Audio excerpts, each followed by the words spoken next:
বন্ধুরা আজকে আবারও চলে এসেছি নতুন আরেকটা রেসিপি নিয়ে। তো আজকে রান্না করব লাউ দিয়ে চিংড়ি মাছ রান্না করব।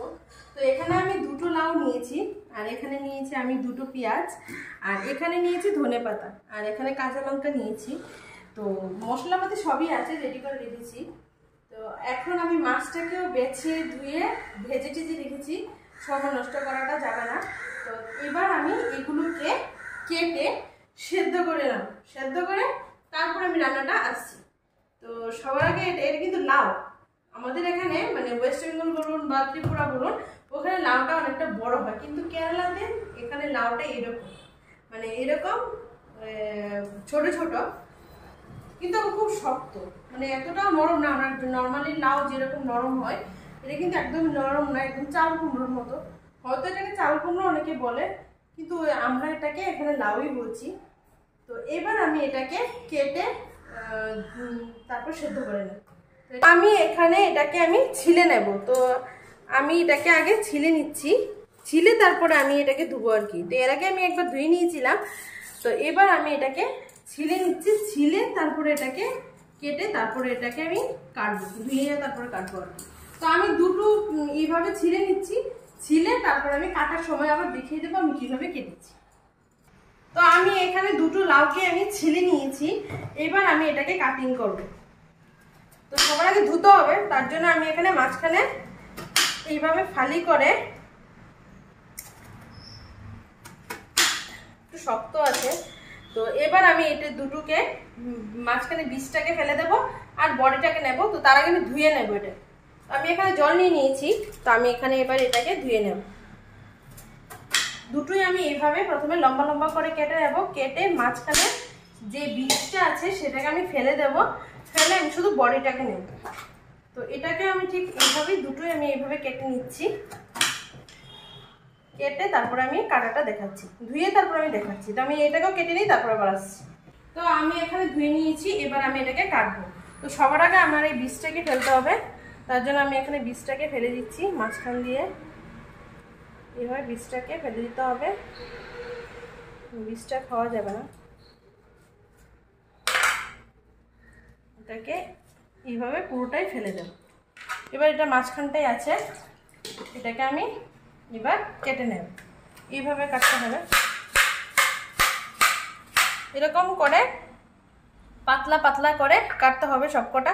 আমি এখানে দেখুন, এখানে পুরো পাতলা পাতলা করে আমি কাটছি, একদম কিন্তু ভারবার মোটা মোটা করিনি, পাতলা পাতলা করে কাটছি। আপনারা চাইলে আরও পাতলা করতে পারবেন। এইভাবে আমি প্রত্যেকটা লাউ আমি এইভাবে কেটে নেব, কেটে আবার আসছি। তো আমার এখানে কাটা হয়ে গেছে, আমি এখানে সবকটা লাউ এইভাবে কেটে নিলাম। এবার আমি এখানে দিয়ে দেব লবণ, আর এখানে দেব 3টে শুকনো লঙ্কা। তো আমি এখানে 3টে শুকনো লঙ্কা আমি আগে কেটে নিচ্ছি। তো এখানে আমি 3টে কাঁচা লঙ্কা নিয়ে নিলাম। তো এবার আমি এটাকে কেটে দিয়ে দেব মাঝখান দিয়ে এইভাবে ফালি করে। তাহলে কি হবে, লাউয়ের মধ্যে কাঁচা লঙ্কাটা দিলে সুন্দর একটা স্মেল আসে, তার জন্য। তো এখানে আমি 3টে কাঁচা লঙ্কা নিয়েছি, আর এবার আমি মাঝখান দিয়ে কেটে দিচ্ছি। এবার আমি এখানে দিয়ে দেব লবণ, একটু লবণ দিতে হবে, না হলে জলটাও ছাড়বে না আর সেদ্ধটাও ভালোভাবে হবে না, তার জন্য আমি এখানে লবণ দিয়ে দেব। তো এখানে আমি 1 চামচের মতো লবণ আমি এখানে ছিটিয়ে দিচ্ছি। এবার আমি এটাকে হাত দিয়ে একটু মাখিয়ে দেবো। মাখিয়ে আমি এখানে কিন্তু জল দেব না, যেহেতু লাউ দিয়ে জলটা ছাড়বে, তার জন্য এখানে আমি আর জল দেবো না। এটাকে আমি এবার গ্যাসের ওভেনে বসিয়ে দেবো। তো আমি এখানে লবণ দিয়ে মাখিয়ে দিলাম, এবার দেখবে ভালো করে জলটাও ছেড়ে দেবে।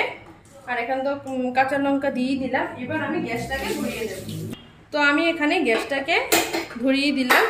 এবার আমি এটাকে সেদ্ধর জন্য বসিয়ে দেবো। আমি এখানে ঢাকবো না, কিন্তু এইভাবেই সেদ্ধ হবে। আমি এখানে জল দেব না, যাতে করে কি হয়, ভালো করে সেদ্ধটা হয়ে যায় আর জলটা ভালো করে ছেড়ে দেয়। তো সেদ্ধ হয়ে যাওয়ার পর আমি আবার আসছি। এখানে লাউটা সেদ্ধ হয়ে গেছে, এখন আমি গ্যাসটাকে বন্ধ করে দেব। না, এখন পুরোটাই সেদ্ধ হয়ে গেছে, খুব গরম, একটু ছাড়তেও হবে জলটাকে। আমি গ্যাসটা এবার বন্ধ করে দিলাম। আর এদিকে আমার মাছ ভাজা হয়ে গেছে। এবার আমি কড়াটাকে ধুয়ে পরিষ্কার করে নিয়েছি। এবার আমি আবার তেল দিয়ে দেব সেই লাউটা রান্না করার জন্য। তো আমি বেশি তেল দেবো না, আমি অল্পই তেল দিয়েছি। এবার আমি এখানে দিয়ে দেবো পেঁয়াজটাকে। তো এখানে আমি আমি বড় সাইজের দুটো পেঁয়াজ আমি এখানে কেটে রেখেছিলাম, সেই পেঁয়াজ দুটো আমি এখানে দিয়ে দিলাম। এবার পেঁয়াজটাকে ভালো করে আমি ভেজে নেব। তো পেঁয়াজটা ভাজা হতে হতে আমি এখানে দিয়ে দেব 4-5টা কাঁচা লঙ্কা, এখানে মাঝখান দিয়ে ফালি করে আমি দিয়ে দেবো। এখানে আমি কিন্তু কোনো প্রকার লঙ্কা গুঁড়ো আমি এখানে ইউজ করব না, এখানে আমি কাঁচা লঙ্কা দিয়েই পুরোটা রান্না করব। তার জন্য আমি আগে সেদ্ধতেও কাঁচা লঙ্কা দিয়েছিলাম, এবার আমি এখানে পেঁয়াজের সাথেও কাঁচা লঙ্কাটা আমি দিয়ে দেবো। এখানে আমি কাঁচা লঙ্কা দিয়েই রান্নাটা করবো, এখানে আমি শুকনো লঙ্কা দেবো না, কারণ লাউ কি হয় একটু মিষ্টি মিষ্টি খেতে হয়। তো তার জন্য আমি এখানে কাঁচা লঙ্কাটার ডাঁটিগুলো ফেলে দিলাম। এবার আমি কাঁচা লঙ্কাটাকে ভালো করে ধুয়ে নিচ্ছি। দেখুন এখানে আমি বড় সাইজের কিন্তু অনেকগুলো কাঁচা লঙ্কা আমি নিয়েছি, এখানে আমি 4টে কাঁচা লঙ্কা নিয়েছি, আর আগে দিয়েছিলাম 3টে। এবার আমি কাঁচা লঙ্কাটাকে মাঝখান দিয়ে এইভাবে আমি চিড়ে দিচ্ছি একটা করে। এখানে আমি শুকনো লঙ্কা আমি দেবো না, আর শুকনো লঙ্কার পাউডারও আমি এখানে দেবো না, এখানে আমি শুধু কাঁচা লঙ্কাই দিয়ে রান্নাটা করবো, তার জন্য আমি 4টে কাঁচা লঙ্কা দিয়ে দিই। এবার কি করবো, কাঁচা লঙ্কার সাথে পেঁয়াজটাকেও ভেজে নেব। আর আপনারা চাইলে শুকনো লঙ্কা পেস্ট দিতে পারেন, তবে এইভাবে রান্না করে খেয়ে দেখলে শুধু কাঁচা লঙ্কা দিয়ে খুব ভালো লাগবে। কারণ লাউ কি হয়, লাউটা কিন্তু খুব ঠান্ডা, মানে জলযুক্ত সবজি, তো তার জন্য লাউ কিন্তু পেটের জন্য খুব ঠান্ডা একটা সবজি। আর যদি এটাকে আপনারা কাঁচা লঙ্কা দিয়ে রান্নাটা করেন তাহলে খেতেও ভালো লাগবে আর পেটও ভালো লাগবে। আর শুকনো লঙ্কাটা একটু গরম, তার জন্য শুকনো লঙ্কা দিয়ে রান্না করলে কি হয়, পেটে একটু গরম হয়ে যাওয়ার চান্স থাকে, তার জন্য কাঁচা লঙ্কা দিয়ে রান্নাটা করলে ভালো হবে। তো এবার পেঁয়াজটাকে আমি আরেকটু ভেজে নেব, ভেজে তারপর আমি লাউটা দিয়ে দেবো। তো এবার পেঁয়াজটা ভাজা হতে হতে আমি এখানে লাউটাকে একটু ছেঁকে নেব। তো আমি এখানে একটা প্লেট নিয়ে নিচ্ছি ধুয়ে।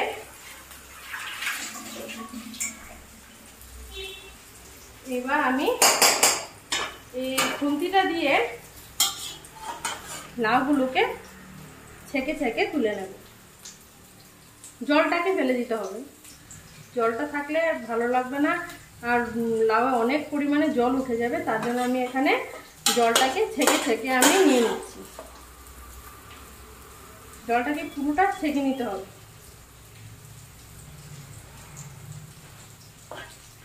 লাউটা ভালো করে সেদ্ধ হয়ে গেছে, খুব সুন্দর সেদ্ধ হয়েছে। ভেবেছিলাম সেদ্ধটা হবে না, তো একটু শক্ত শক্ত ছিল বলে, কিন্তু না, এমনটা হয়নি, লাউটা খুব সুন্দর সেদ্ধ হয়ে গেছে।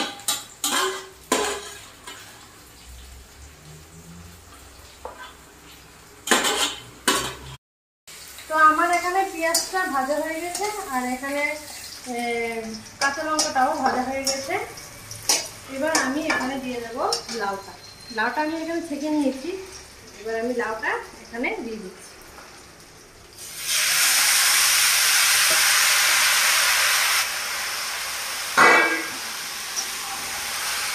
লাউটা দিয়ে দিলাম। এবার আমি এখানে দিয়ে দেবো 1 চামচের মতো হলুদের গুঁড়ো, আর এখানে দিয়ে দেবো 1 চামচ জিরে আর 1 চামচ ধনে। এখানে 1 চামচ আমি জিরে দিয়ে দিচ্ছি, আর এখানে দেবো 1 চামচ ধনে। এখানে আর আমি কিছু দেবো। এবার আমি এটাকে ভালো করে মিশিয়ে নেব। যেহেতু আমার মাছটা আগে ভেজে রেখে দিয়েছিলাম, এবার আমি উপরে চিংড়ি মাছটা শুধু দিয়ে দেবো। তার আগে একটু খুন্তি দিয়ে হলুদটাকে আর মশলাটাকে ভালো করে মিশিয়ে নিতে হবে, না হলে একটা কাঁচা গন্ধ রয়ে যাবে। এইভাবে ভালো করে মিশিয়ে নিতে হবে। এবার আমি এখানে উপরে দিয়ে দেবো চিংড়ি মাছগুলো। চিংড়ি মাছটা আমি এখানে দিয়ে দিলাম। এবার আমি এটাকে ভালো করে মিশিয়ে দেব।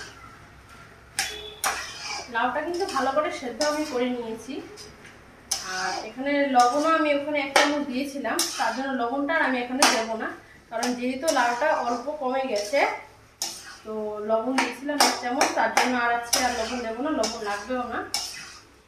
এবার আমি এখানে দিয়ে দেব সামান্য পরিমাণে একটু মিষ্টি, তো যার যে স্বাদ মতো, যে পছন্দ করে দেবেন, যার না পছন্দ দেবেন না।